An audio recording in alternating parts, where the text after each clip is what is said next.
Hello, Internet. My name is Ryan Ingram, and I may have made a mistake. Recently, I posted a video about purchasing a property for $28,000, and I put $7,000 down. As always, at the end of the video, I asked for comments, any sort of questions that anybody might have, anything they want clarification on, and Jeremy pointed out some good things. I completely forgot to talk about closing costs. He wanted to know about the appraisal, the inspection, and he stated that in his personal experience, he's just shocked at how much the closing costs add to even the best of deals that may not make it even worthwhile anymore. So I realized that I omitted those. I didn't mean to. Don't hate me, Internet. But I found the closing documents. I could answer all of those questions, and let's redo the math on it to see if the deal still makes sense. All right, so I found the HUD, $28,000 purchase price. Oh, right, I was right. $21,000 loan amount, sweet. True down payment of $7,000. Now let's look at all of the closing costs. So I was credited the taxes, the lender doc fee, $70, $185, $337.96. The appraisal fee, it looks like it was $225. I paid $400 prior to closing. $35,970. All right, here are all the title fees. Hey, if you live anywhere close to Montgomery County and you're looking for a title agency, I highly suggest Performance Title. I do my best to only use Performance Title when I'm closing on properties. I like them a lot. Lender's title insurance, owner's title insurance. I also always get title insurance, but I'm in the insurance industry and I think insurance is by and large a great thing to have. Up 40, 195, 150, 75, 250, 35, 65, 48, 104. All right. Those are all the closing costs. 27 and then 348. That's 348, Ohio Mutual. That's the homeowner's insurance premium. Because of this low purchase price, I was only able to get an actual cash value policy at the time. However, now I have a replacement cost policy because I've owned the property for a few years. So that number is a little bit higher now. All right, now as Jeremy pointed out, there was the appraisal, which I paid before closing, and also the inspection. So the appraisal was $400. That wasn't included since I paid for that prior to the closing.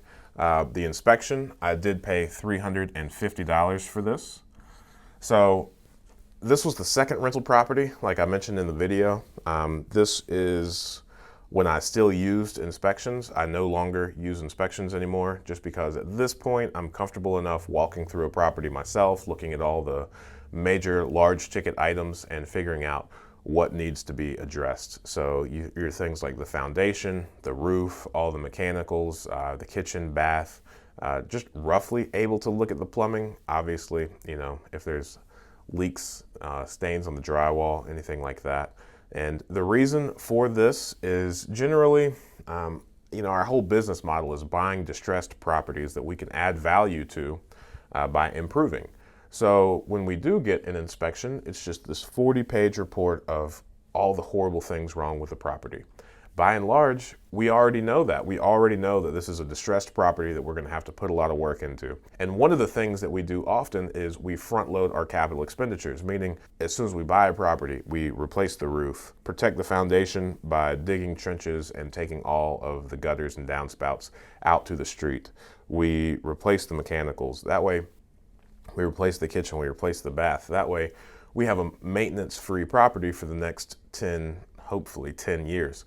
Now, if the property is already occupied and we purchase the property, we don't necessarily do that because the tenant is living there. We address problems as they arise, but if they have an older furnace and they start having issues, then yes, we generally replace the furnace, because once you have your 30 to 45 year goggles on and you start realizing that this is going to be in your portfolio for a really long time, as soon as you make the real repair, then now you're not going to have to do that again, maybe one time down the road, 30, 45 years from now. But for the most part, if you address things sooner, you have a maintenance-free property for a much longer time. So rather than having like death by 1,000 cuts of patching this, patching that, we like to just replace the big ticket items as soon as possible so that our portfolio can be well preserved, well maintained. We don't have many repairs or service calls and all of that. So all that to say, you should probably still use an inspection, until you feel comfortable not using an inspection anymore. But nonetheless, even once you're comfortable not using an inspection could still be a phenomenal tool to use as leverage, kind of like professional proof if you need to get a property discounted, if you're trying to negotiate the purchase price down. You could point at an inspection very clearly and say, this doesn't have much life left, this needs replaced, and all of that to attempt to negotiate the price down. So it could still be a phenomenal tool, but I'm just letting you know why I did an inspection for this property, but by and large, I really don't do them anymore. Now that that tangent is done, let's add up these numbers. So let's see here, what is this? 75, 9,000, nope. All right, $9,576 was the total amount that I had to put down. Now, oh, isn't it funny that I still am programmed from middle school math to box in my answers once I find them? Oh, thank you, teachers, for allowing me and training me to make a more powerful presentation by boxing in the answers when I find them. So $9,576, the original down payment, $7,000. So I omitted in the last video $2,576.75. This is the numbers that I omitted. So I didn't account for these in the past video, but this still isn't a deal breaker. We locked in the 30-year financing, so the mortgage payment is $112 below 5% interest, so that's really great. That's going to be fixed for, 30 years. I bought this 2 years ago, so we still have 28 years left. So I think this amount of money was worth getting that long-term leverage in place because we were able to lock in a very low monthly payment. So our mortgage payment from all of this is $112, and the property is rented out for $700 per month. So even after insurance, taxes, and your property management fee, we still have a lot of cash flow left in the property. So fortunately, in this case, even though I omitted it, it doesn't really make a big difference on this property because the cash flow and the equity that we have in this property is just so great. Thanks, Jeremy, for asking that question. That was really insightful of you. I apologize for omitting it. My whole goal here is to be overwhelmingly transparent with exactly how I analyze a deal, how I'm building my portfolio, and what my plans are.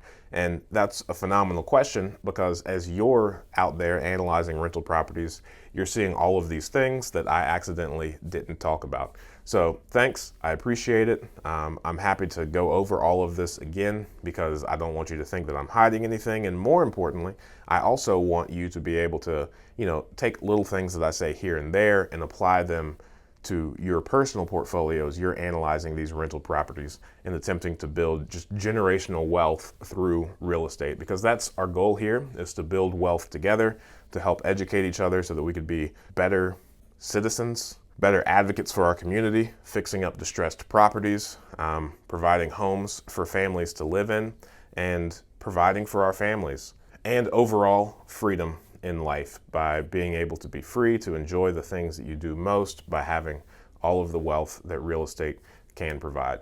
So thanks so much, Jeremy, for asking that question. And anybody else, if you have any questions, comments, concerns, if you want some additional clarification on anything that I say in any of these videos, please, by no means, don't hesitate to reach out to me and ask, because I want to be as crystal clear as possible so that you can most efficiently go out, analyze deals, help your community, give families places to live, and build wealth.